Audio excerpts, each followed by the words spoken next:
এই পরিশ্রমটা যদি আমি আমার উদ্যোগের পিছনে দেই বা ব্যবসার পিছনে, আমি আরো বেটার কিছু পাবো। রিসেন্টলি মাস্টার্স কমপ্লিট করেছি। বেকারত্ব আসলে মনের ব্যাপার। মানুষ চাইলেই তার পরিশ্রম এবং মেধা দিয়ে কিছু না কিছু করে বেকারত্ব কাটিয়ে নিজে উঠতে পারে এবং পাশাপাশি পরিবারকেও সাপোর্ট করতে পারে। খুবই অল্প পুঁজি দিয়ে আমি এটা শুরু করেছিলাম। আমি এক্সপেক্টও করিনি আমি এত ভালোভাবে সার্ভাইভ করতে পারবো। পড়াশোনা করে যে চাকরি করতে হবে, আমরা একটু এরকম ধারণা থেকে বের হয়ে আসতে পারি। অনেকটাই ভালো লাগতেছে। আমি হোমমেড যেরকমটা খাই ওই রকমটাই অনেকটা টেস্ট। আমার এখানে ডাবের পুডিং পাওয়া যাচ্ছে প্রায় 30 টাকা করে। রিসেন্টলি মাস্টার্স কমপ্লিট করেছি।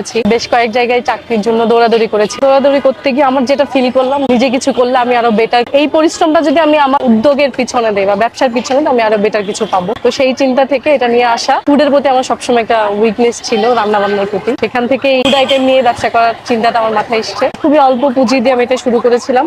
আমি এক্সপেক্টও করিনি আমি এত ভালোভাবে সার্ভাইভ করতে পারবো এটা থেকে, এবং এত ভালো সারাউন্ডিংস এর রেসপন্স পাবো আমি তখন ভাবতেও পারি। খুবই অল্প পুঁজি ছিল। এখন